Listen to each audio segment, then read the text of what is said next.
Hi folks, welcome to That Photo Feeling. I'm your host, Andy McSweeney. How do you feel about your photography? Good to great to awesome, I hope, or at least on its way there. Let's see what today's session here on the podcast can do for that process. As I chat to dynamic duo Nick Kirby and Kersten Lutz, who are based out of London, UK, working as a dynamic duo on the photography, videography, and otherwise front. And we talk about that process of collaborating, working together, feeding off each other, getting that groove going between two buddies on the professional and personal way, and other stuff. Not screwing up gigs at the Royal Albert Hall, Clubhouse, all sorts of things in between. That's on the show today. So enjoy that in just a little bit and stay tuned after that chat for some catch up on yours truly, including why this is also one of the episodes that I recorded back in spring and am not getting out now until late fall in November because I'm a mess right now. But that's for the end of the show, and I want you to enjoy this chit-chat with Kersten and Nick until then. So why don't we get to it? You enjoy, and we'll talk on the other side. Oh, look, you know we're starting because I've seen you both go a little more serious and formal. That never happens. Yeah, no, not really. Have you guys been interviewed yet? Or is it always on the other side of the microphone? We did one, didn't we? Yeah, we did. Yeah, relatively early on, I guess. Yeah, it's a long time ago now, wasn't it? Yeah. We did one. Yeah. Do you know, I can't remember what it was called. Me neither. That's terrible, isn't it? I totally can't remember what it was called. He was the guy was a bit of an entrepreneur who kind of had his own business on. Wasn't it on teaching people how to podcast? Yes, his podcast was about podcasting. Yeah, so his podcast was actually about podcasting rather than about photography. But it turns out he was an ex-photographer, or so I think that was just coincidence. But yeah. Okay. And what's the deal with you guys? I guess sort of kicks it off. You work together as photographers, also on the video and audio side. Is that correct from what I've done on the tiny amount of research I do? Yeah. We almost every project we work on, unless it really is a one-man show video project or a one-man show photography project, then we just do our own thing.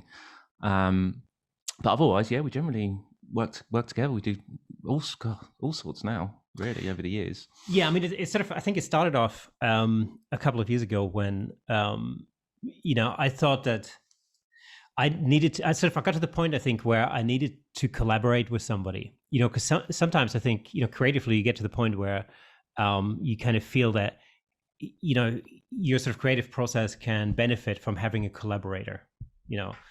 And at the time, I was thinking about sort of expanding into video just generally, and I thought it would be great to collaborate with a cinematographer. And Nick and I, we had worked together on projects in a different capacity for a music service that we both work for. And so I kind of thought, well, actually, the most logical person to call would be Nick, and that's when I started. And with things set up and planned for 2019 originally. Mm-hmm. And then, we're sort of in the starting phase and we're planning things and, setting projects up. And then the pandemic happened and then everything changed. So everything got put on hold just as you were ready to fire up all the engines, basically, as a duo.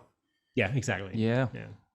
Quite frustrating. But to take positives out of it, it's actually enabled us to do so much other stuff that perhaps we wouldn't have been able to do otherwise. Aside from starting our own podcast, we now collaborate on some car photography projects with someone else too. That probably wouldn't have started up if it wasn't for COVID either. How did that come about? We've actually preparing ourselves in a bit more. We're really prepared to come out of this now, if you know what I mean. And we wouldn't have been able to do that before either. So it's, we take the positives out of it. Yeah, the thing is, when the pandemic first hit over here in the UK, we went into like full on, national lockdown. Pretty much straight away. And so, for us, that literally meant, on one hand, it meant that all the projects that we'd been working on got canceled. But it also meant that, we had a lot of spare time. And, and aside from that, of course, since we couldn't actually do anything together in person. And I remember one of the last projects we shot was a car type of a thing, because I was working on like figuring out how to composite a car in like some very elaborate manner. And we worked on that together. And that was literally the last thing before the national lockdown. And so, 3-4 weeks into the thing, we kind of figured, we're done with watching Netflix. We're literally, done the Marvel movie marathon. We're done, and we needed to do something. We just needed to actually start something up, do something creative, something that would help us to get through, each week at a time. And so that's how the idea of starting a podcast was born. And that's really led us to a lot of the creative projects that we've done since, and that we got started with more recently. So what was really cool about starting that podcast was we literally said to each other on like a Thursday. It was a Friday. Yeah. Was it a Friday? Yeah, it was a Friday afternoon. Yeah. That right. So we can do this then? Yeah. When should we do it? Lots of people out there, and I've done this myself so many times over the years. Go, oh yeah, we better have this perfect, that right, this right, all of that. We need all of that. Blah blah blah blah blah blah blah. All fine. All that analytical side of my brain comes into force, and that's my overwhelming sort of stance usually. But with this, I've learned that actually I'm not very good when it comes to things like that, because I then just put them off until everything in my mind is perfect, and then you eventually kind of lose the enthusiasm of that starting something up, and you never actually start it. That's how I found myself, and I'm sure lots of other people out there are very similar. But we just said to each other, right, Monday, see you at midday. Yeah, yeah. Now, I think this is one of the things. I think one of the sort of personality traits. Where Nick and me are very different in a sense. Nick's very organized and very pre-planned, and he has everything under control. And I'm like more gung ho, and I'm like, right, let's go, let's do it now. We're just going to figure it out on the way, and that has its advantages and its disadvantages sometimes. And in this particular case, it was literally, as we were talking on the phone, it was like, okay, so like, how do you do a podcast? Like, how does this even work? Like, where do they live? Like, how do you do it? Like, how long should it be? And the longer you talk about it, the more obstacles you come up against, or the more questions you uncover. Yeah. And so, there was a point where I sort of figured, what, we can figure stuff out for the next 3 months, or we can just basically set a day and a time and get it done. And so, and I was like, literally, and in that period of time, like during total lockdown, I mean, any time, any day was as good as another. So literally this, we were talking on the phone on a Friday afternoon, and, it was like, okay, you're free on Monday? Sure. What else am I going to do? Right. Okay. Monday, 4:00 or whatever it was. And, and it was it. Just going. Good. And, has that been the nature of your collaborations often, where one of you is just, let's get out there and do it, and then Nick, by the sounds of it, is the more practical, pre-planned side of things? Is that like a common thread for you guys when a project starts? I think it is, but actually I think we've rubbed off on each other. Oh, yeah, for sure. 100%. And now we know how much prep we may or may not want to do before doing a particular project for us. Yeah. What works for us. And to be honest though, most times we'll go, right, should we do it? Right, let's do it on Monday. And we'll do a little bit of research. We might do a little bit of this, a little bit of that, just work it out, but we're still going to go out tomorrow and do it. Yeah. Do we have all the gear? Probably. If we don't, we'll make it work. Yeah. I mean, it's been such a learning experience. I think, it's good for me to have somebody who sometimes ropes me back in, because I can have like half a million ideas in a day and basically go, oh, wouldn't it be awesome? I mean, I'm constantly on the phone to Nick, like, oh, wouldn't it be awesome if we did this or this or this, And then I think his sort of more practical brain, kind of reels me back in and kind of goes like, well, actually, hang on a minute, And then do I might start making you, no, don't call me. Put it in an email in detail. If you can be bothered to write that idea down in an email, because I mean, the thing in the past, like for me, it's always, it's been that, I would have an idea and I think that'd be the greatest idea in the world, and and then I get started with it, and then before I know it, I've got another idea, and I get sidetracked with that idea, and so, what happens is that you sometimes get into this to this point where you don't necessarily always finish everything. You kind of start a lot of things, but you don't necessarily bring everything to its conclusion all of the time. And I think, this was like, originally, this is really why I kind of thought, I need some kind of collaborator, somebody that, shares this sort of, the creative vision, but at the same time has, attributes that I potentially lack. And I've learned that from running a different business in the past, where I had a business partner, and I realized that, if we're really totally honest with ourselves, then, and we have a really good look at ourselves, we sort of realize, I think, that we're not perfect in every, in everything. And so, when I started my first business, which was a contemporary music school, this goes back like a long time, I realized that I'm very good at the creative side, but I'm not really so good at other aspects of the business. And I needed somebody in the business who could take care of those things. And, and so the idea was to make it work as a collaboration. And so the one thing I've learned about myself is that, rather than force myself to do certain aspects of the business badly, I'm much better off getting somebody involved who's actually really good at these particular aspects. And this could be different. Some people are really good at the, like, I don't know, the spreadsheet, bookkeeping, detail kind of side of things. I know I'm not. And I'm totally honest with myself about the fact that I'm not, but rather than forcing myself into that,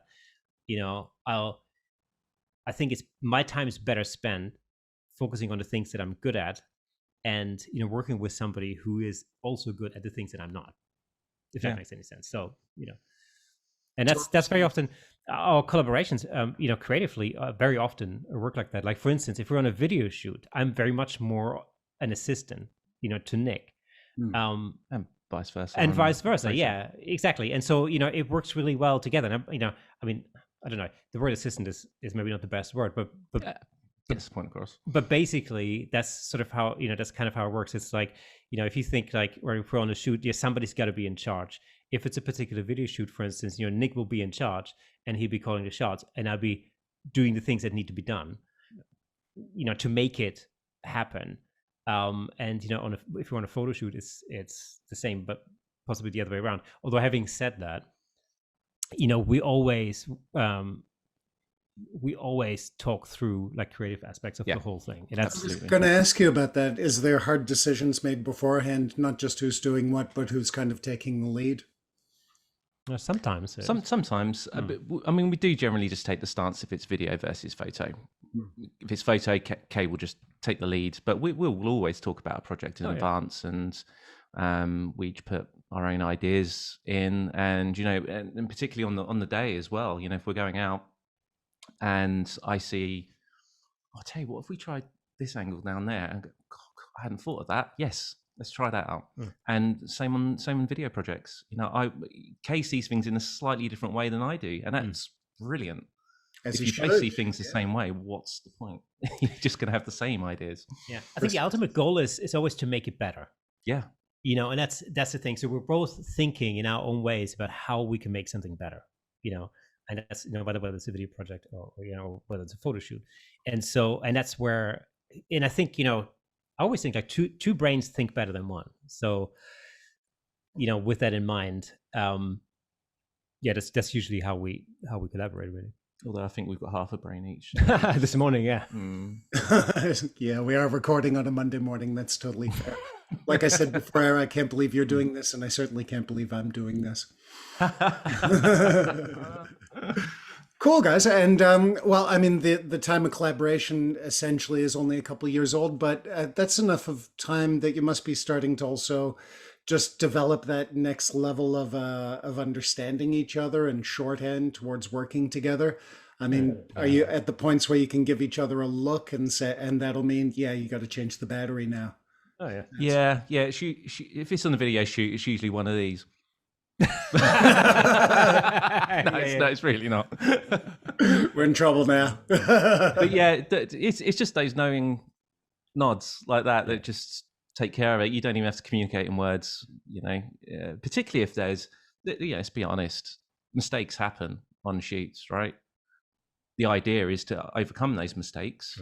And in an ideal world, the client wouldn't know about it either. You know, that it's just seamless. They don't need to hear about mistakes or issues or anything like that. They just want their result at the end of the day and a good experience while doing it.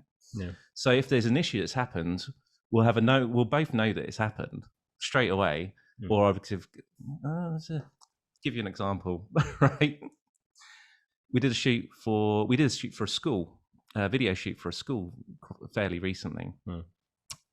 It was early in the day. It was pouring with rain, and it was all done outside. Okay, horrible conditions, worse circumstances to be filming in.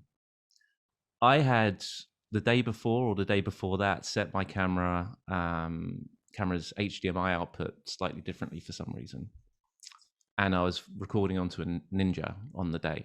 Okay, with a gimbal. So it was outputting onto the Ninja grid lines and your general shutter speed and ISO and so forth onto the Ninja. So it's outputting that. I didn't notice. Yeah. And so we spent the first half an hour filming whatever it was we were filming at the time, not realizing that all of that information, like the overlay stuff, was being recorded. And that's all hard coded, so there's no way getting that out. There's no way back from that. Lucasfilm on your hands. Yeah, and thankfully, I don't know if you mentioned something, say, oh, you get grid overlays on that or something like that. So I said, yeah, you do. And I stopped myself short. That's not supposed to be there. Yeah, and I mean, luckily enough, that was only like half an hour into the shoot.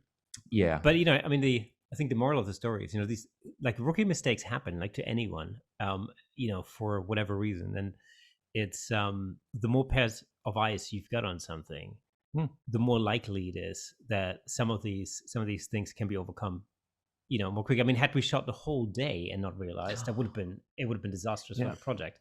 Absolutely. Like this, you know, it was relatively easy to overcome because we only shot one scene. We just ran the whole thing again. By that time, the talent knew what they were doing anyhow. It didn't take very long to fix. But one of the other things, you know, especially, I mean, this is a really good example of this particular shoot because it was an outdoor shoot for the most part, and the weather was atrocious. It was shot over 2 days, a week apart, and because the first day was so treacherous as far as rain was concerned, there were a couple of indoor scenes, so we basically changed the running order and moved some of the scenes that we were supposed to shoot on the second day forward, so that we could spend, you know, more time indoors. But the second shooting day was even worse. Yes. And this is the UK for you, unfortunately, you know, as far as the weather's concerned. So it was, you know, the whole thing was just the amount of things that can go wrong, not only with the video part, but also with the audio part when the weather doesn't play ball. And you've got, I mean, at some point, you know, we had 15, 20 people on set, you know, maybe more. And it was, you know, I mean, there's so many different things that can go wrong. And so many things that will go wrong. And I think one of the things that works really well between Nick and me working as a team is that we can foresee issues before they arise rather well. And I think that's where a collaboration like this becomes really, really powerful because, you know, whilst Nick is, you know, busy working a Steadicam or something, you know, I'm looking down the path because this is like all wooden area, and I'm thinking, right, you know, if he continues down that track, this is going to go wrong. So I can sort things out before they occur. Do you know what I mean? Because because there's so many things that can potentially happen. Well, you're starting to know each other's worlds more intimately on what you're doing there on set, whether it's stills or video. So I guess you just start getting that nature of, well, he'd be looking out for this, so I should look out for it. No? Yeah. Absolutely. That's exactly that. And that's the point. You just learn. You know, every day's learning for me, as far as I'm concerned. And we both do it off each other. And we push each other and we ultimately make each other better. And you can't really ask for much more than that, I don't think. That's true. That's part of why I was curious to have you guys around for a chat. I mean, obviously there's people working with each other and collaborating in photography, videography, all over the arts, but it's less common to see people as a duo, if you will. And I think that dynamic can be quite powerful because, I mean, like you said, Kirsten, we're not built knowing everything. And it's important, I think, to recognize where your strengths aren't. I can do the accounting, but the wife can do it a hell of a lot better. So I'm happy to say, dear, could you please, thank you. And luckily, because we're our own business and it's our baby, I don't have to pay her too much or buy too many flowers, even though I got to cover it around tax time. But yeah, you must have that same kind of dynamic where you're basically just looking to see where one could use work or is still under training, or maybe not even has a native skill that's worth developing because of other skills on hand, and then just thrashing it out towards victory. Yeah, it's pretty much it, isn't it? And we're in each other's pockets to a certain extent. We do. Not only do we do photo and video projects together, we do work for a music service together as well. I see. Can you say it on air? Which one? I'm curious. So we work for Buckinghamshire Music Trust. It's a charity here in one of the counties, and it's dedicated to music. Kay already worked for them, and I that's how we met, wasn't it? Yeah. Okay, that covers that question. Useful. Was it 3 years ago? Something like that. So just real quick bit of background. So I worked for Amazon for 15 years in corporate doing fraud prevention and various different sort of types of role within that. And I just got to a point towards the end where I'd had enough and decided to hand in my notice. So I'm done. I need to do my own thing. This was several years ago now. And so I did that, took a year out because working for Amazon for that long, it kind of messes with your head a little bit. So you need a little bit of time to reset, try and decide what you want to do. And that's exactly what I did. I picked up my video skills again properly.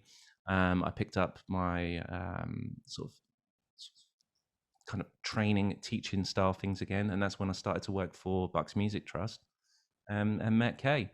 And the idea was to get myself in and around that world again and be around people and creatives, and I will meet people and things will just kind of spark and go from there. And that's precisely what happened.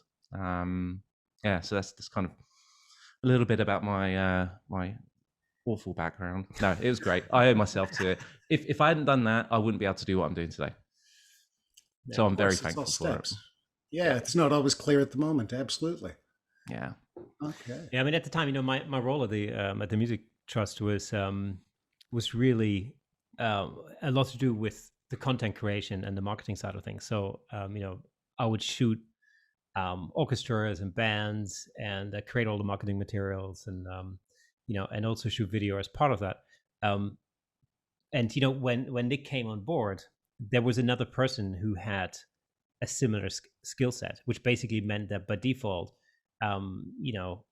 we started working on certain projects together, and really that's how we got to know each other. And that's when you very quickly realize, you go like, okay, there's somebody who knows how to operate a camera, and as somebody who thinks creatively and can think about how to structure video and all the rest of it, and it basically means that I can focus on, let's say, the stills photography for this particular concert or whatever we were shooting at a time. And so the end result would have been better, a lot better than me operating everything, doing the video and the stills and everything else. In some of the venues that we shot in, it really ranged from everything from like very small concerts to the Royal Albert Hall and everything in between. So whilst some of these events are relatively easy to navigate as a single operator, as it were, others really aren't. Like the Albert Hall it's a terrible venue to shoot in many respects. One of them is that it's huge, and there's virtually no elevators. It's all stairs. So if you're shooting the thing as a sole photographer, for example, and you're shooting like a 2.5 hour concert or something, you better be in training. So what I say, because just to get the angles, you're just running up and down stairs like all day. It's tough. So it's a really tough job. Seeing all those amazing bands and hanging out at the Royal Albert Hall, which I saw Massive Attack at, and it was horrible. I know, but it's like, I think the point is, So the Albert Hall is one of these really good examples where it really pays off to collaborate, and to work as a team, because it's just an impossible venue to shoot. Yeah. When you're on your own. So Yeah. And until, what was it, like 2 days ago, we were due to be live streaming from the Albert Hall as well, with multiple cameras and operators. It was going to be quite a mammoth undertaking, but due to COVID restrictions not being lifted in time, it's had to be cancelled, which is very unfortunate. I was looking forward to that, scared of that challenge, but looking forward to that challenge. Yeah, it would have been a challenge, but it would have been good. But it's, just again, it's a sign of the times, isn't it? Yeah. We're still having to, projects still getting cancelled or rebooked or rescheduled or whatever. Well, it's still lingering in the air in 2021, isn't it? I've had a few requests for photo tours, but not many bookings, even when they're pretty sure they're coming over. And I've had to change my refund policies, basically, just to make sure people aren't scared to book or thinking of booking. Yeah. Yeah. And guys, I noticed from the research side of things, you're aiming, well, actually, first off, let me just say, that sucks, because I'm guessing for such a big production, that wouldn't have been just the two of you. So you would have been working as part of a group and absorbing all kinds of knowledge. Am I right there? Yeah, precisely.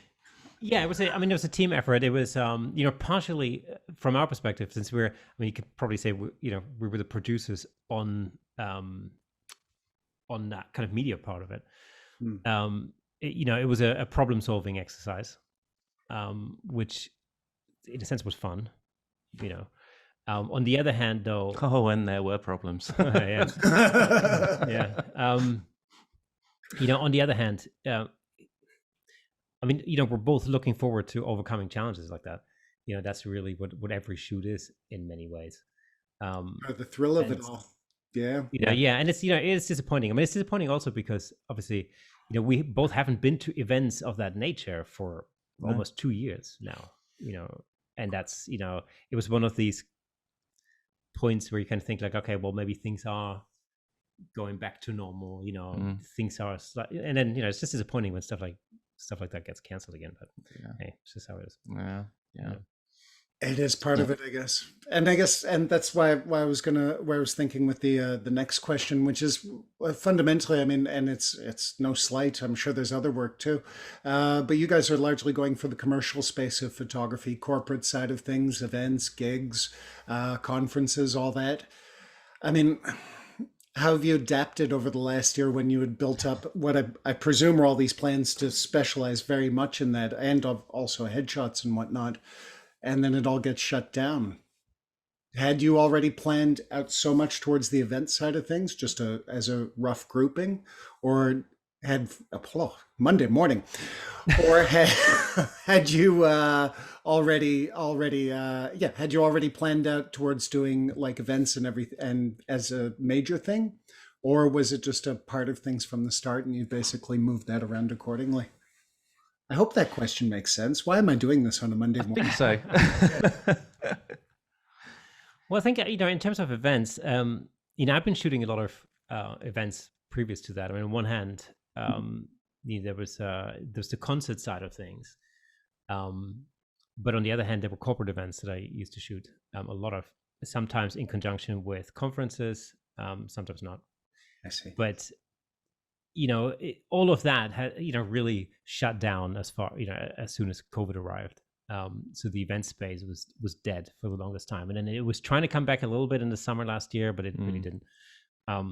Because we had like several waves and several lockdowns and all this, and so that was in a sense, that was a tricky part. It was tricky because financially, of course, that was one of my my staples basically when it comes to the photography business side of things.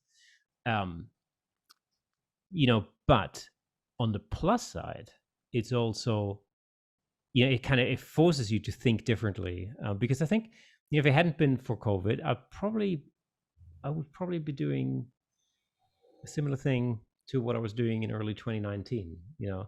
I don't think we would have discovered, automotive photography to the same degree, and stuff like that. So, it's really the pandemic that forced us to think differently and get involved in different things. I'm glad you said that. That's sort of what I'm scratching at, how you had to sort of think differently. Please continue. It did, didn't it? That's exactly what happened. And you know what's really frustrating from my perspective anyway is that we had all sorts of plans around targeting lots of local businesses near us for video work mostly, but packaging that potentially with photography work for them too. We had some really good ideas, long list of businesses that we actually wanted to go after and sell our services to effectively. Oh, so and that all stopped. Just to check, so you've done all this research even down to specific companies that you're going to hit up, not just mailing lists that you're going to bombard them. No, so I mean, for us, it was basically, the idea was, I'd sort of established my photography business in the corporate, as far as corporate photography was concerned. And, obviously I had built up a number of clients and all the rest of it. And so the idea was to basically branch out into videography at the same time. And, this is where Nick came on board, and we were then, putting a plan together as to how we're going to incorporate the video side of things. And so, the problem was that as soon as COVID hit, not only did we have a number of projects in the pipeline, but of course, when businesses shut down, people start working from home. There's all of a sudden, the need for video decreases on one hand, and on the other hand, of course, just the simple opportunity decreases, because if people are not in the office, you can't really film the office. For example. And so in the event space, in the photography space, everything got canceled. Conferences that I was booked for, initially got rescheduled and then canceled altogether, of course. Because, bearing in mind at the beginning of the pandemic, so in March, April 2019, nobody really knew how long this whole thing was going to last. Yeah. Because, we thought like, well, is it going to be like a few weeks? In which case, okay, we can pick up afterwards. Is it going to be a few months? In which case, well, conferences are not going to come back until there's like a second kind of conference season in the fall. So, okay, we're going to have to bin the spring and wait until fall. But of course, by the time fall came around, it was blatantly obvious that this wasn't going to fly in 2019 at all, or 2020 even. And so, so all of that went completely out of the window. Luckily for us, we'd already embarked on other endeavors, such as the podcast, for example. But, it was just a matter of rethinking, rebooting and reskilling. Oh, God. Are those keywords you're both sick of? Oh, my word. Oh. Yeah, it was kind of true. In many ways. It was fun to catch you the first 2,000 times. I know. It makes me feel sick to the pit of my stomach hearing those words. Yeah. So, But it paid? Do you feel like you're holding ground, all things considered? I know the UK is still touch and go. Here on the continent, it's touch and go. A lot of places are still touch and go. Geez, I'm always a little slower on a Monday. I still can't believe we did this. I guess, guys, despite the really tough conditions and, lack of opportunity in many ways, do you still feel that it's pushing forward on the video integration, I guess, if nothing else, that you wanted to bring into the business properly? It definitely is. It definitely is. Are we where we wanted to be 18 months ago? No.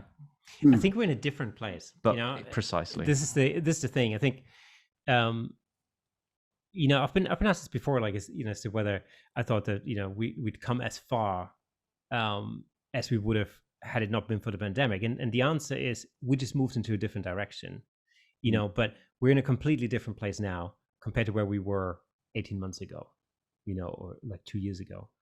And that's solely because of the pandemic. It's because of the pandemic and because of all the things that we started as a consequence of it. I think we could, nobody could foresee at the time, what was going to happen. And and in many ways, I could have quite easily just spent 18 months on the couch watching Netflix. It would have been an easy thing to do, and as much as I enjoyed doing that for the first month or so, it became very clear that, or for both of us, really, it became very clear that we just had to get moving and get things done. And of course, the next question is, okay, so given the circumstances, what can we actually do? Since we can't go out shooting people, which is kind of what we both specialize in, we're gonna have to find something else to shoot, or we're gonna have to find something else to do, and so that's where the idea for the podcast came in, and that brought with it a whole lot of different sort of additional kind of things that we did. Like, for example, I remember at the height of the lockdown, back in spring, early summer last year, we did all sorts of different things because people would get in touch and say like, oh, I haven't picked up a camera in 4 weeks or in 6 weeks. It's been in the bag and I can't get motivated because I can't shoot the stuff that I would normally shoot, and so we thought like, oh, well, okay, let's set up a Zoom group like every week, and we'll just get other photographers involved, and we'll just talk about it, and we're just gonna hash things out, maybe get ideas off of each other, and that went on for the best part of a year, I guess. Do you know, I didn't think about it as much at the time, but in hindsight, you look back and you realize that just by setting up that little room once a week for an hour and a half or 2 hours, actually inspiring a handful of people to go out there and actually do something creative is just spectacular. Even if it was one person, that would have been worth doing. And it's a really, it's a good thing to do. I mean, I think everybody who came benefited from it, I hope, and took something away. And that was the whole point. And it got to the point where, of course, then people started returning to their jobs and whatever. So we moved the timings around, and we talked about all sorts of different things. Like at some point, I was like teaching Photoshop and editing, because people were just interested in that. So it just developed in its own natural way. There was really no way of predicting what was going to happen, and so we just made the best out of a bad situation. And as a consequence, now, of course, we're in a completely different place, and so our future plans have changed because of it too. So I think we're doing a lot of things that are a lot more fun than we could have imagined. We've made contacts and managed to create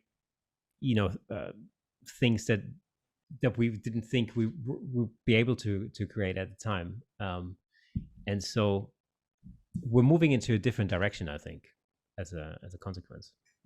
Okay, so in a way, to my original question, the goals have basically changed more than worrying about what's been accomplished from what you planned 18 months ago. I wouldn't say that they're not radically changed. Doesn't have to be.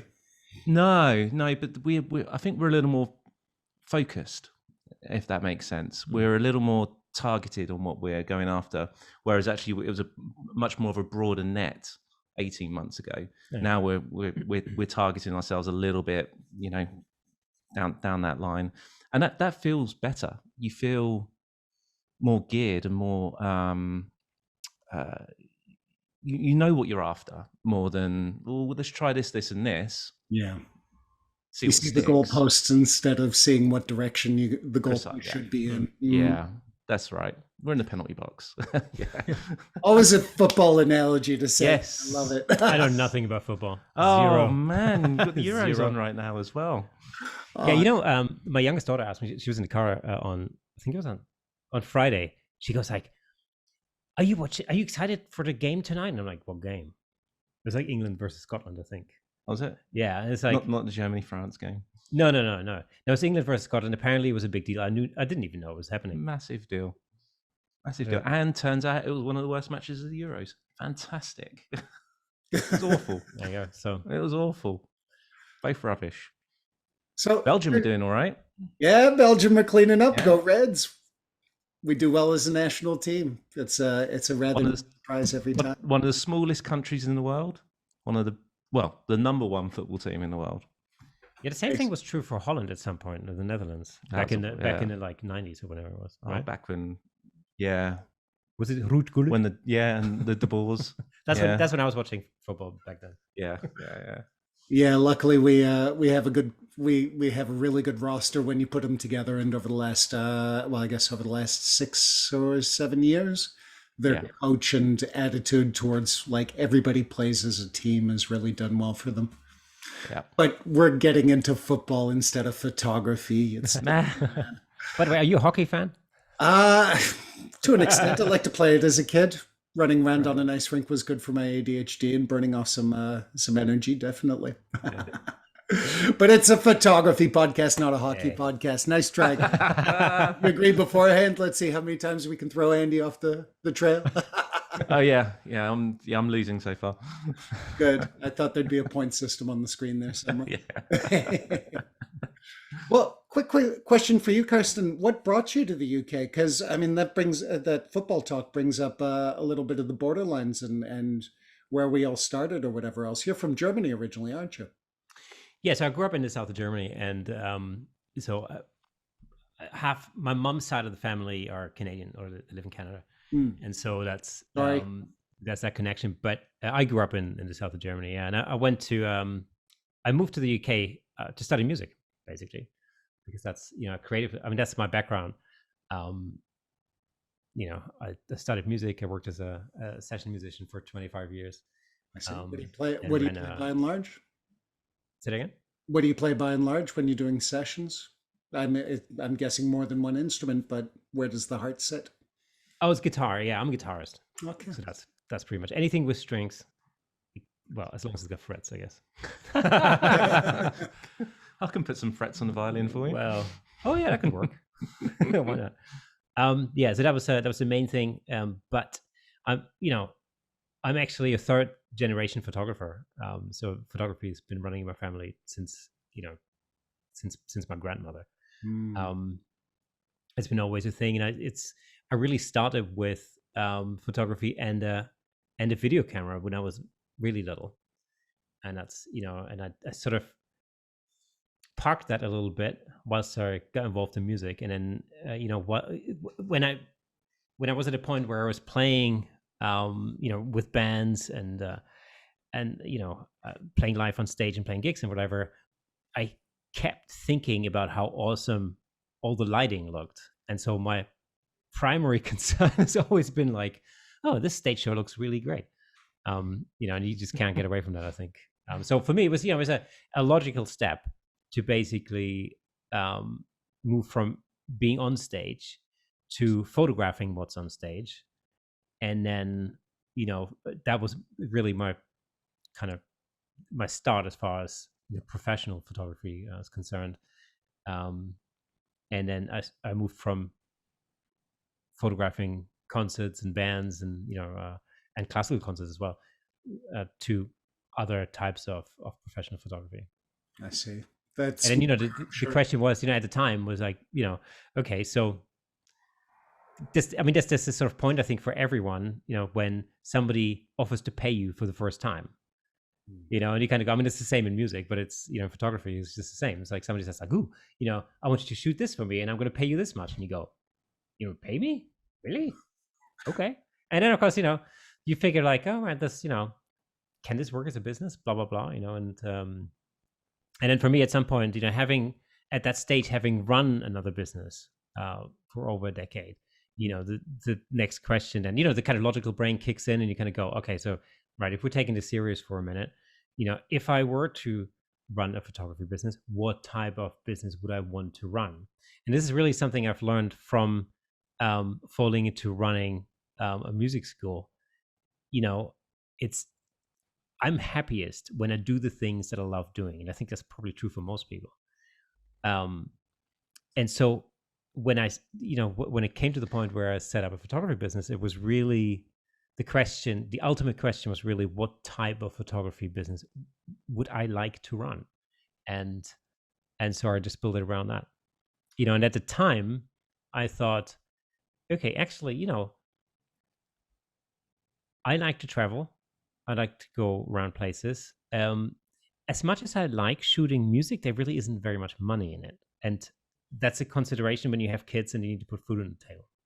as simple as that.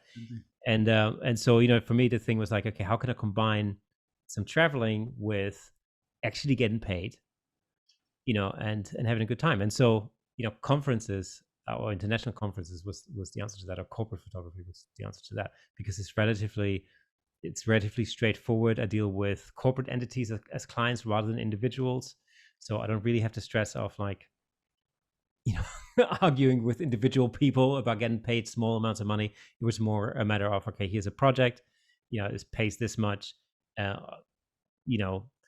send my invoice, I get paid, it's all good. Just it takes the hassle out of a lot of things. And so for me, that was an important thing, because I'm, at the same time, of course, I still had to hold down a full-time job, and look after the kids and all that kind of jazz. So that's going to change the math, absolutely. Yeah, for sure. It's. I think we might have talked about it when I guested over on your guys' show. How audio and visual just tie together in the brain so tight and intimately. I think there's a lot of overlap on that side of things. Oh, interesting. And Nick, just to not have you left out on the individual questioning, my friend. Look at that. I'm all inclusive here, even on a Monday. I got to ask you. I try. I got to ask you, mate. I mean, you worked at Amazon for 15 years, doing a lot of logistics work, was it? No, it was fraud prevention. Wasn't it? Yeah. So, I mean, that's a very different start from what Kirsten got up to, being a third generation photographer, whatever else. I was a sleuth. Yeah. You're a sleuth. Deer stalker. Did you have a pipe and a deer stalker hat? Yeah. That was our department's logo for a short while. Awesome. Yeah. And no, it was, I actually fell into it when I was like 20. Well, no, I was younger than that. No. Oh no, I don't want to show my age too much now. So yes, I joined there in their customer service department for about 4 months. And I did that purely because I needed a job when I was, just coming out of school and whatnot. And I didn't even know put it this way, I didn't know who Amazon were. That's how long ago it was. Nice. There's not a single person on this planet today who doesn't know who Amazon are. Right. So just to give you a little bit of context. Were they? Yeah. Who are they? You spend more on there than I do. And so I just fell into it. And then an opening happened in their fraud prevention department, doing sort of buyer risk investigations, which is, basically reviewing orders and determining whether a stolen credit card is being used. In its simplest terms, That's what that is. And so I went for that, got that. And very, very long story short, I just worked my way up and across our entire department. At the time we were about 40 people globally. And by the time I left, when I was doing sort of program project management for the department, we were something like 5,000 or 6,000, just to give you an idea of scale. And so I wish, just as Kersten was talking there about his early days, that he's happiest doing something that he loves, and that's true of everybody. What I think is slightly different for people who are creatives and get into this world is that I think we find it harder to be content when we're doing something we don't love.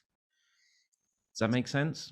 Whereas I think people who aren't necessarily creatives, and I appreciate how broad a term that is, I think they can get on with it and without too much trouble. And I was like that during my 20s because I was really focused on progressing and making my corporate career, all of that. But I really wish I had realized what I just said back then.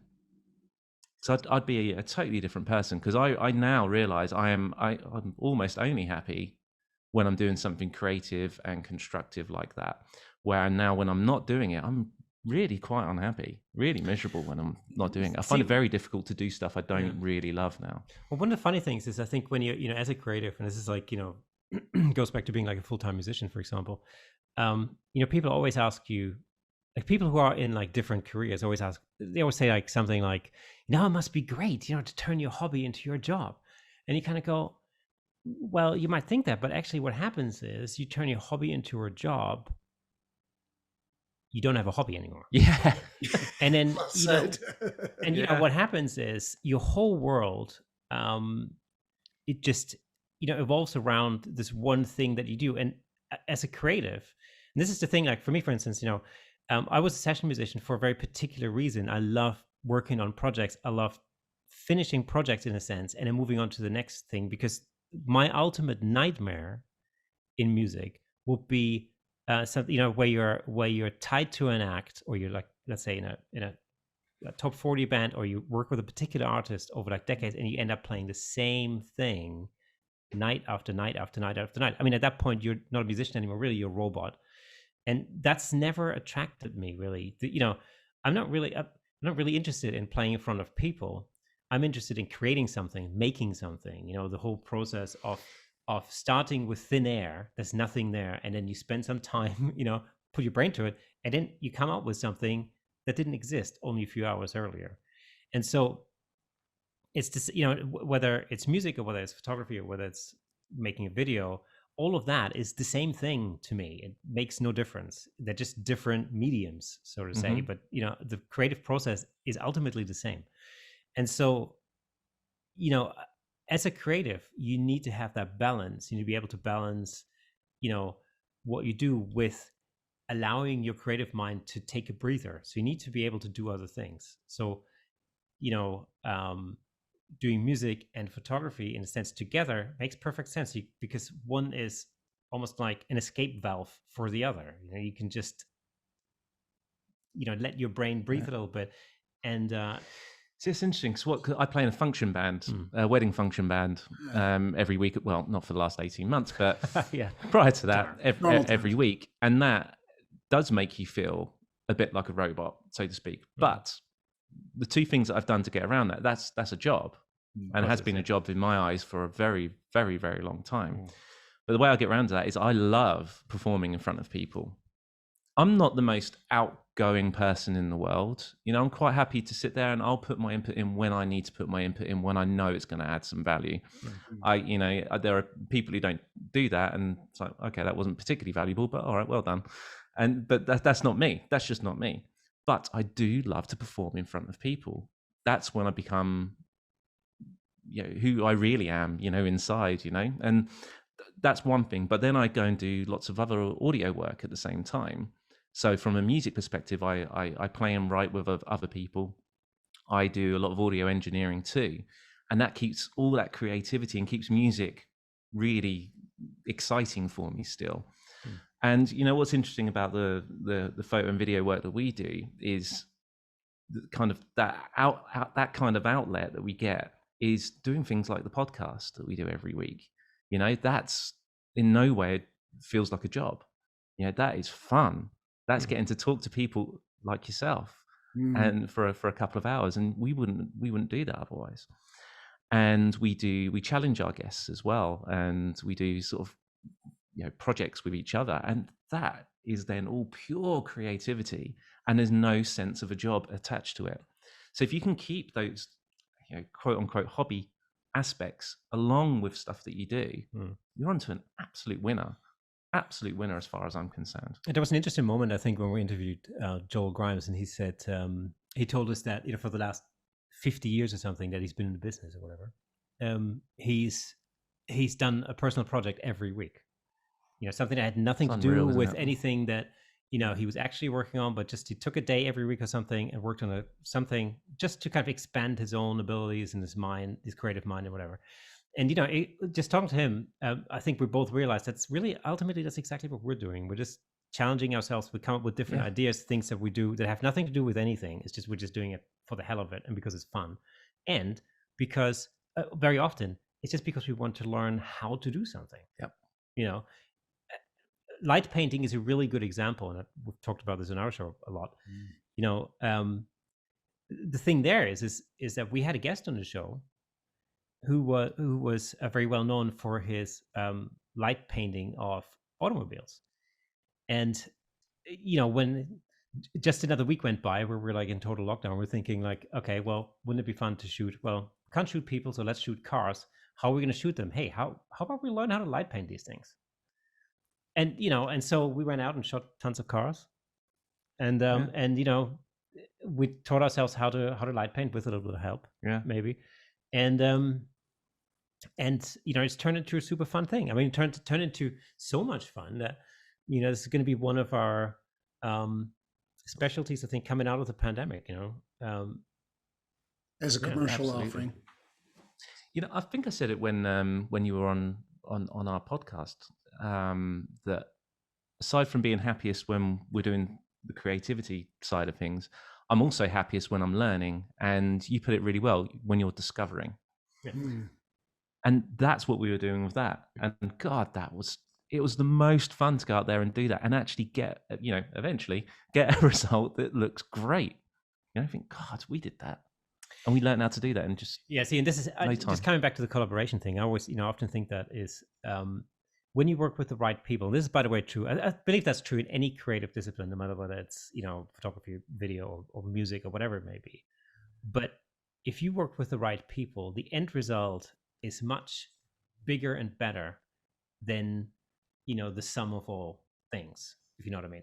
And this is the thing. Like when I go out on a project with Nick, I know that his input will just make the end result better than I could have thought, better than I could have made it myself, if you know what I mean.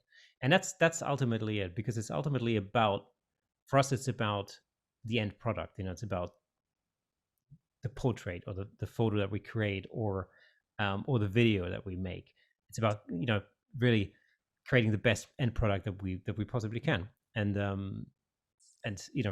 the way that we work now, we've learned benefits that end goal. That's and that's not to knock people who are solely work on their own all the time. And in the slightest, this just really works well for us at the moment, and I wouldn't change it, because I'll tell you what, it's much more fun working with somebody else than working on your own.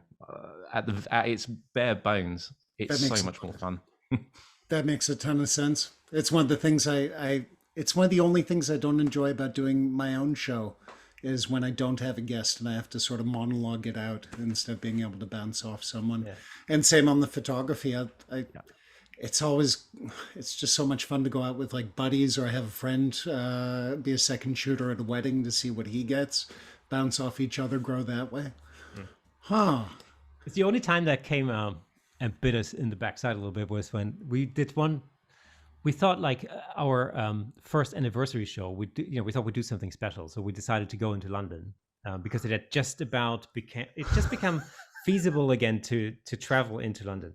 As a backstory, we're back in November or something, late November, early December. Hold that thought. Yeah. Sorry guys, my my thing cut out.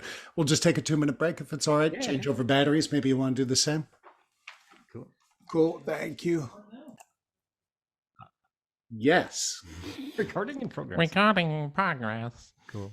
When you're ready.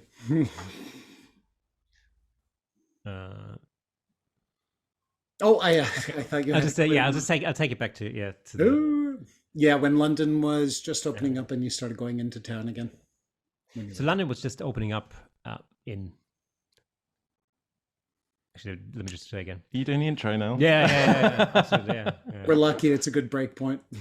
So we thought of something special for our anniversary, our first anniversary episode, and the idea was that we'd go into London to do some street photography and actually shoot the whole episode around that, basically, in London, because we'd actually planned to go into town for some street photography early on in, I think, late November, early December, but the COVID cases were rising really rapidly at that time, and so we decided at the last minute to skip town and go to the coast instead. So we went to Bournemouth? No, Brighton. Yeah, that's it. So we went to Brighton to do some street photography, and we kept saying at the time, well, when things change and it's safe again, then we'll go into London and repeat the whole thing. So our first anniversary episode was sort of the perfect opportunity to do that at the time.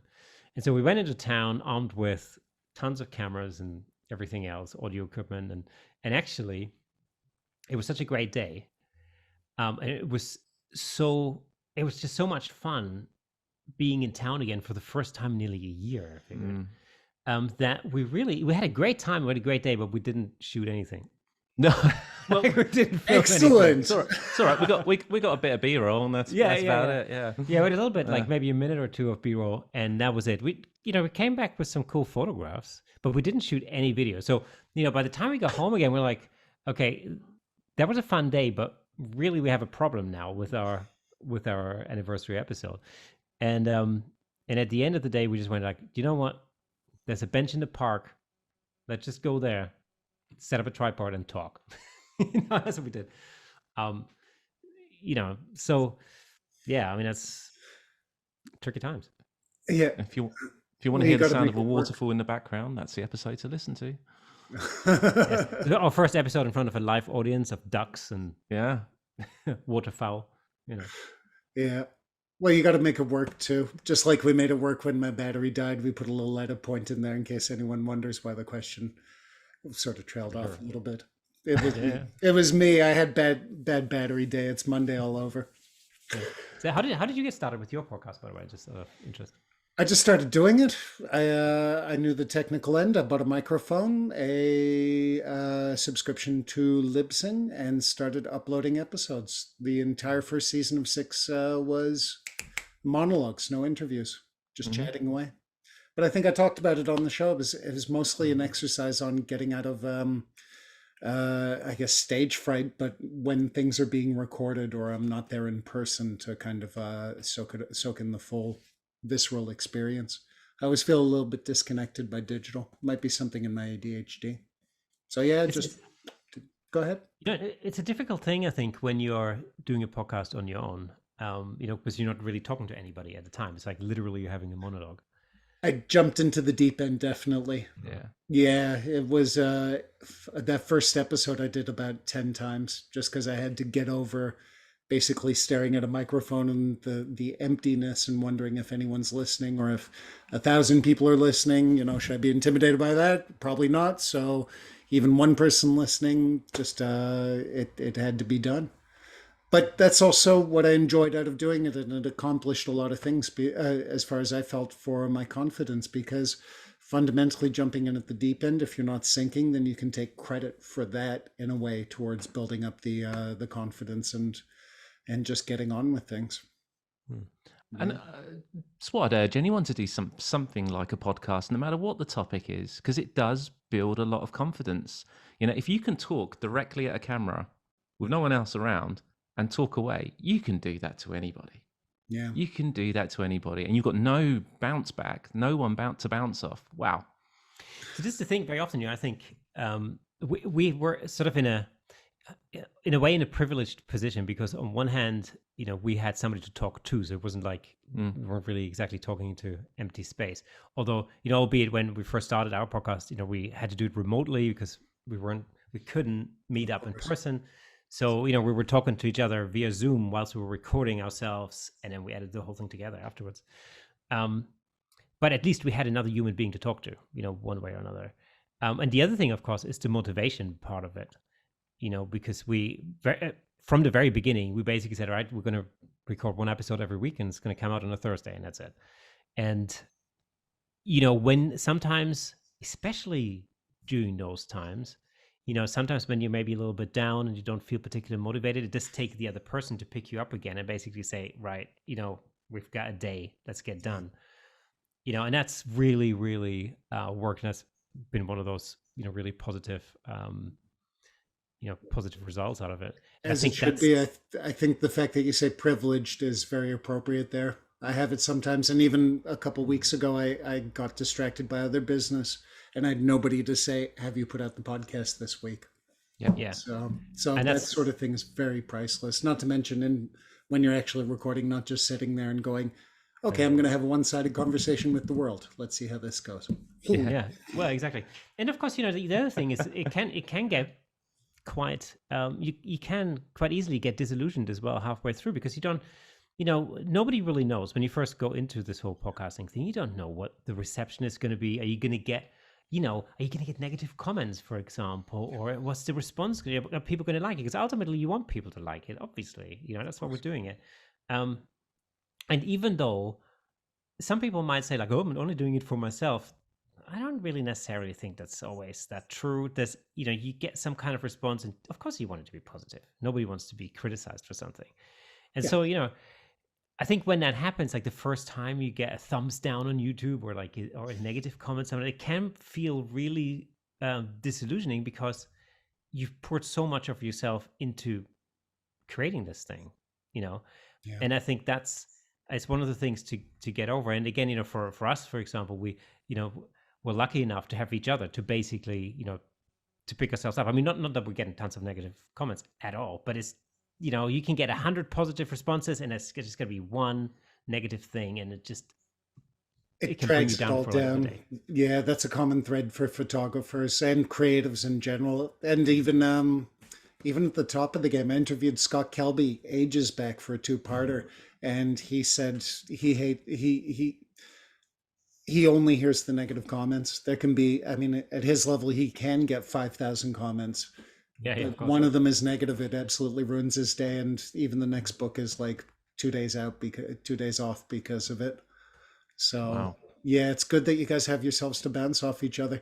For that side of things, I didn't really bring any expectations. I also know how the internet is, so I sort of braced myself for it, and luckily I've only hit indifference point, not hate. So negative comments aren't really the worst of it, really. The funny thing is, if you talk to now we've interviewed so many guests who obviously put their work out there all the time, and they're used to getting all the positive feedbacks because they're all fantastic. But there's always the odd comment that comes through, and haters gonna hate. The way I think about those negative comments is, well, they're just that type of person who are, for want of a better word, just jealous of that work. A lot of those comments are just all that's all it is. They find anything to say negative about it. It's probably not true. It's probably not even close to true. And who in their right mind is able to also please every single person? You can't. You shouldn't. So you just got to let it all go. Let it all go. And this is the beauty of having this space, this podcasting space, is because, you can be yourself, you create something. And although there are tons of other photography related podcasts out there, each single podcast is just a little bit different. And so therefore it'll chime with different people. Some people like a podcast that's maybe more, I don't know, more comedy based, great, awesome. Some people like podcasts that are more like reviews of things, maybe talking about gear. I think people who listen to our podcast, I don't know, to a large extent, especially the episodes where we don't have a guest and we're just talking to each other, or even the ones with guests. I mean, we probably spend about 20% of the time actually talking about photography, and 80% of the time talking about all sorts of other stuff. But that's, very often, I think when you have a guest on, especially a guest who's relatively well known, those people who are going to be interested in listening to that particular guest, they most likely already know that person's photography. I take the same mindset, absolutely.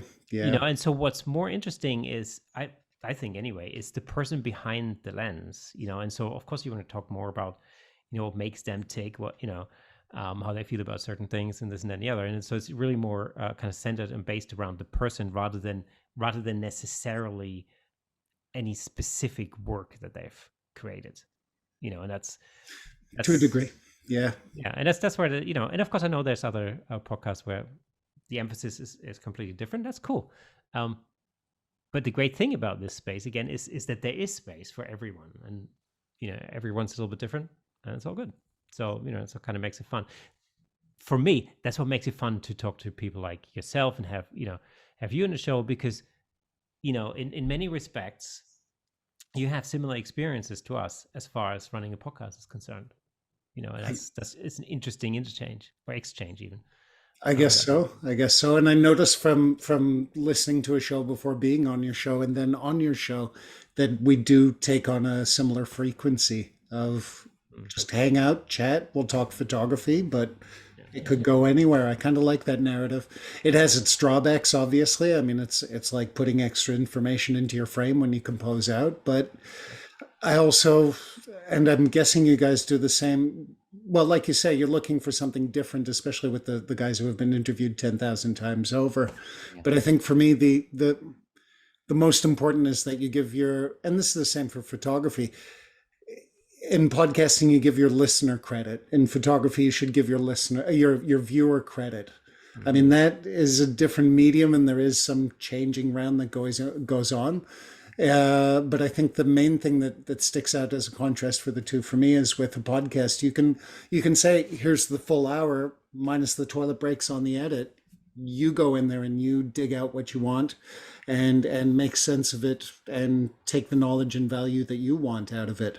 And I guess with photography, when you're dealing with a still shot, you're going for the same thing, but you're also focusing it so much to the nth degree with simplicity, with really getting to the heart of the story, because you only have that 2-second window.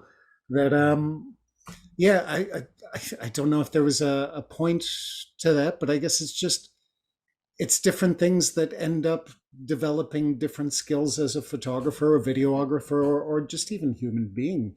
And I think that's to everyone's credit. I mean, like you said, we're all doing something a little bit different, and I think that's perfect. You know, if we all sing the same song, it gets real boring, real crap, real quick.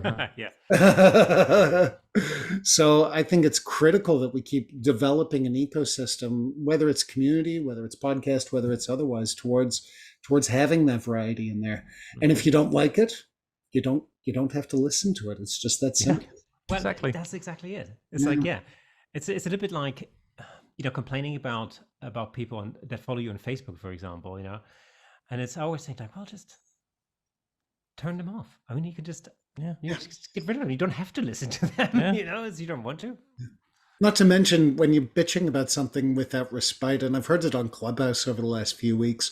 This doesn't work, that doesn't work, all this, that, it almost becomes just a self-fulfilling prophecy, even if those issues are there, because you're bitching about it so hard. That's the only energy you've generated, and all you're going to see are the faults, and you're probably going to be so tired you can't even have a chance at looking at the good stuff that's still around. Absolutely right. Oh my God.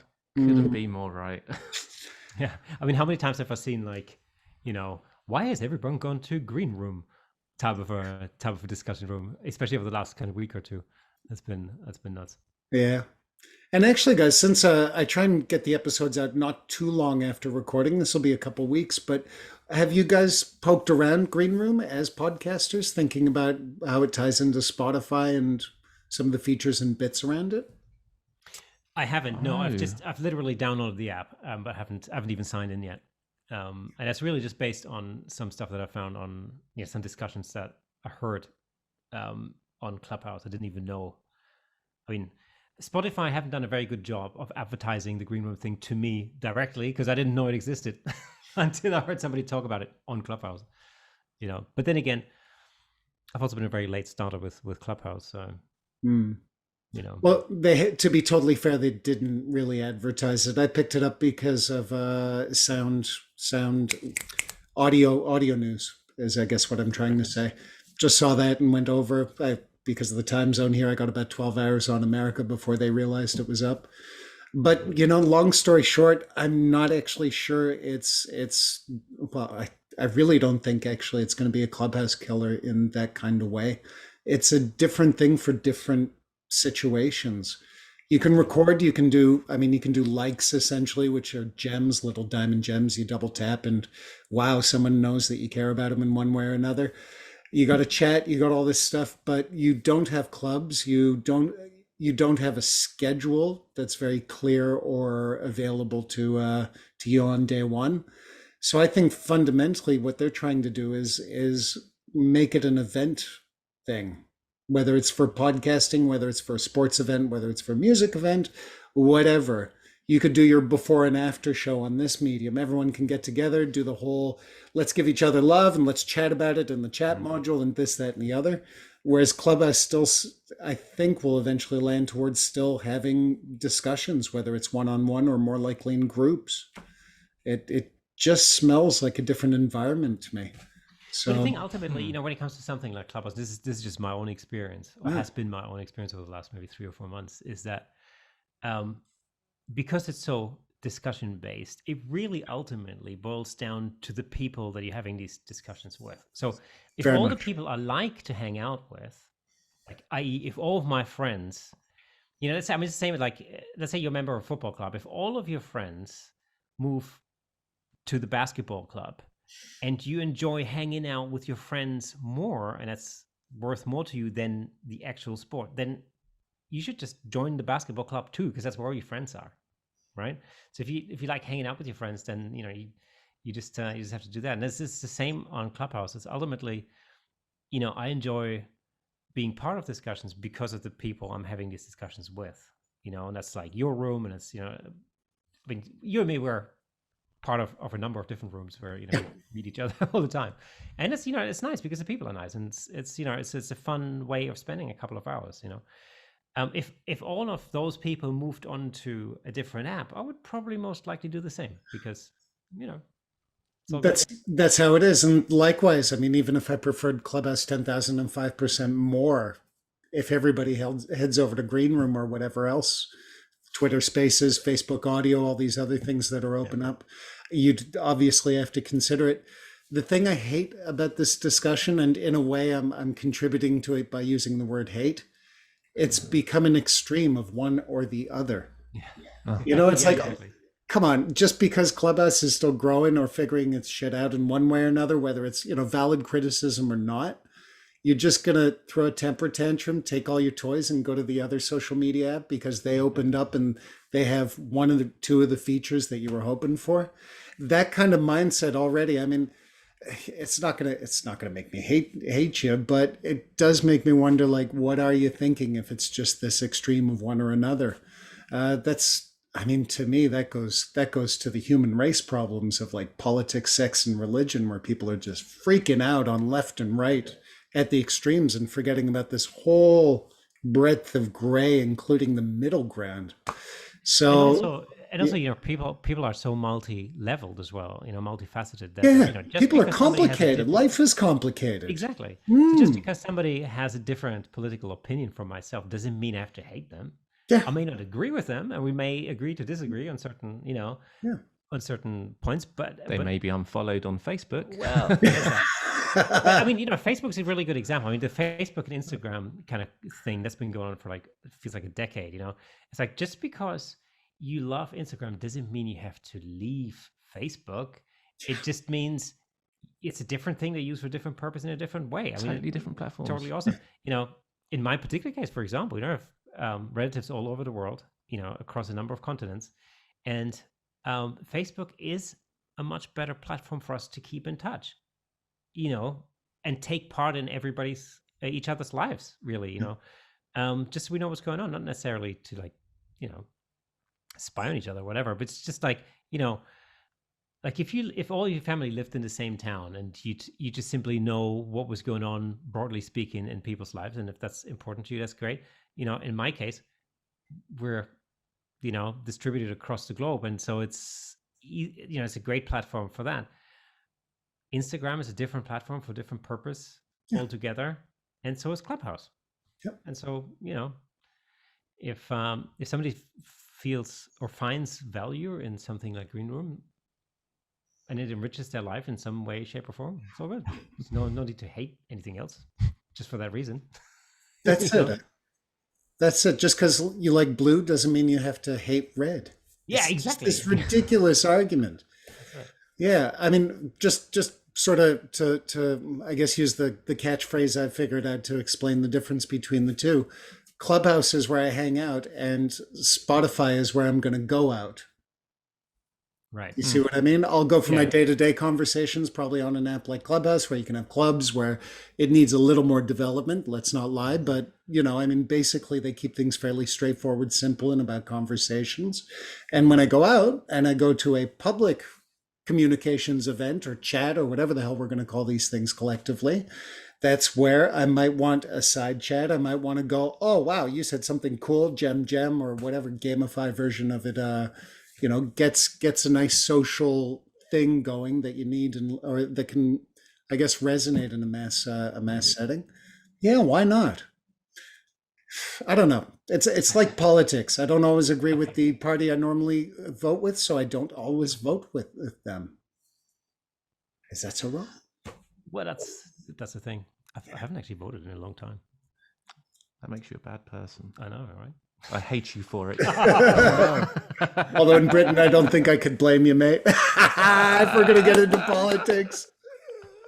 Let's not get into politics, gentlemen. It's still Monday morning, technically. I know, yeah. Yes.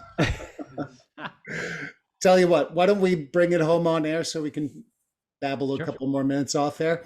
Guys, yeah. I think you know the drill by now, either from hanging around me on Clubhouse or listening to one or two of these episodes here at That Photo Feeling.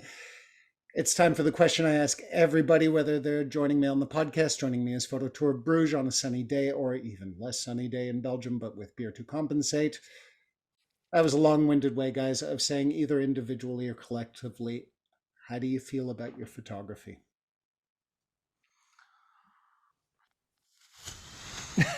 That good. I'm glad the camera switched over in time for that, Nick. What would I say to that? How do I feel about my photography? I feel that I'll put it this way. I feel I've improved a lot in my photography over the past 12 months during lockdown. It's allowed me to focus a lot more on it and dedicate some more time to it rather than just video. I feel I've got a hell of a long way to go with it still. I feel I learn something new every single day. And most of that comes from this one over here. There you go. That's it. It's the only compliment you're getting from me today. Yeah, I mean, photography is a funny thing, you know. On one hand, I think, again, in any creative discipline, it's like it's a journey, you know. And you hopefully, you know, you move forward on your journey to, I don't know, to perfection, for the lack of a better word. But ultimately, you know, if I compare what I shoot now to what I shot a year ago or 2 years ago, it's, you know, potentially very different stuff. The stuff that I did back then, hopefully, is better by now. And there's a ton of things that I didn't do back then that I'm doing now. And that just enriches, you know, what I do, you know. So it's, you know, I always feel good about my photography. You know, I feel good when things work out. Of course, it makes me feel great. I also feel good when things go wrong, because I can look back and analyze and see why things went wrong, you know, and what went wrong and for what reason. And so, you know, with the thought process being that if I can avoid the same mistake next time around, you know, then that's good. And if it's a new situation that I've never dealt with before, like, I don't know, equipment failing or the sun not doing what it's supposed to be doing and all of that kind of jazz, because let's face it, over here in the UK, the one factor of, you know, that you can't predict is the weather. That's one of the biggest issues. But you know, what I'm saying is, it really is an ongoing journey, and we all have those moments where we look at what we're doing and we're thinking, you know what, I'm not happy with it. But all it then takes is a little bit of distance and a little bit of time, and to get back on the, you know, get back in the saddle, as it were. And so, you know, as a general answer, to cut a long story short, I really always feel good about my photography. Always. It's good. It's a good thing to do. Why wouldn't I do it? Why wouldn't you do it? If you're listening to this, you must be into photography too. So, you know, just keep on going. Nice. Nice, with a little nudge to the audience at the end. Well played, mate. All right, guys, this has been magic. Here, before you get out of here, to save me having to put it on the edit afterwards, where can people find you? The podcast, your photography, plug away. You can find us on camerashakepodcast.com. And of course, as far as the podcast itself is concerned, the Camera Shake podcast is available on all, you know, all mainstream podcast platforms, wherever good. Let me just say that again, because that gives you something to do in the edit later. Editing, what's that? He's gonna leave it in. I'd leave it in. Would you? Oh, that's mean. Yeah, so you can find us on I can't even remember. Where in that place on the internet. It's good. We are good. On the interwebs. I'll give you a hint. Right. The title of the podcast is in there. Oh, yeah, right. The Camera Shake podcast can be found on all good... I can't talk today. It must be the Monday thing. That Monday feeling. You should have asked, how do you feel on a Monday? No, then it'd only get like a quiet grunt. But I think you're saying that you can be found on all major and fine podcast providers. That's what I'm trying to say. Let me just try and put that into a coherent... Any kind of sentence Any would be kind good. of sentence would be good, yeah. You can find the Camera Shake podcast on all good podcasting platforms, such as Spotify, Amazon, Apple, iTunes, and Apple Podcasts. That's right. You can also find us on YouTube, of course, because there's a video version of our podcast available there too. That will be on youtube.com/Camera Shake. And as always, if you like what you see, help us out. Give us a little subscribe, hit that little bell, whatever podcasters always say, that kind of thing. Give us a little follow. That'd be super sweet. You can also head over to camerashakepodcast.com, and what you'll see there is a little join our community button. Hit that, and we will not be bombarding you with tons of newsletters every week. But occasionally, when there's something exciting and some exciting news are coming up, then you'll be the first to know it. It'd be super awesome to see you there too. With that in mind. It's not the end of our podcast. I know. I was going to say you went into the full production mode next week. Yes, and if you check out Camera Shake Podcast at iTunes, Spotify. That's right. I love it, guys. Plug here somewhere. Hold on. All right. There you have it. My chat with Nick and Kirsten. Fine fellas. Fine podcasts too, called Camera Shake, just to give them an extra promo and maybe diminish my amount of listeners. But yeah, well worthy to have them as fellow colleagues in the photography podcast space, as well as the photography game.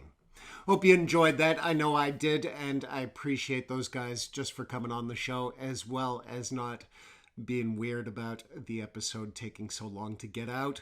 As I said at the top, we recorded this back in spring, and here we are now in late fall with it finally getting out there. As I've said on previous episodes just recently, as well as going to say on this episode, it's all me and not them. I've just been basically going through a bunch of stuff, whether you want to call them changes, stresses, or just figuring things out more than anything else, folks. It's been a funny year, as I mentioned last episode and previously, as Photo Tour Bruges, my daily walking tour and photography workshop here in Bruges, coming up 10 years, but not seeing much action in the last 18 months thanks to COVID and all the changes in tourism's rhythm and grooves, if you will, affecting things. So, quite frankly, I've been a bit of a mess. Not in the total mess kind of way, but just in the I'm not as organized as I should be mess. When business goes to 20-25% of a normal year, even when you get some client work as a photographer to help cushion the blow and subsidies from the state to, take away the panic about rent and paying the bills. Frankly, doing something you love and not getting the chance to do it and having your entire rhythm and feeling of what's happening and what time of year it is even sometimes thrown out the window is a little bit much. And yeah, I've just been basically working through that, long story short, and not making a taboo out of mental health. I wouldn't call it full-on depression, but I certainly would say the blues is adequate title for this. I say that because I've seen depression and I've seen folks very depressed, and it's really not a pleasant thing. I don't want to diminish my stresses and boo-hoo-hoos as something that heavy, and if it was, I'd tell you, because again, mental health shouldn't be a taboo. But yeah, my mental health has been reasonable but a little bit shaky over the last 6 months. I've been counteracting it, I think, nicely by taking it easy, taking a few photos, and also taking no photos by spending time with the missus, with the dog, with the beautiful countryside and city of Bruges that we have here. And basically just taking notes on the creative end of things and working on a few personal projects. So, not exactly doing nothing, but basically just floating and drifting, as I've talked about previously on the podcast, which is all part of the creative process when you're running around like Andy is as a photographer on the loose or otherwise. So I've been working through that in the last few weeks. Actually, it's taken a nice turnaround, so I think productivity is going up. It has been, of course, kicked in the face, and I'll prove it. Excuse me. That's no fake.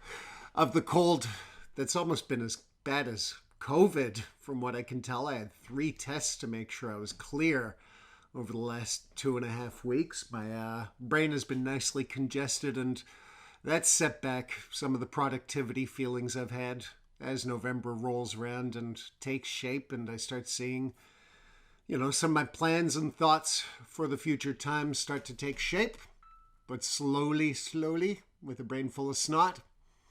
But yeah, as you can hear, I haven't had to do that cough except to push it out as proof of what's been going on too much over the last couple days, and things are starting to take a new momentum vibe, and I just think rhythm to things.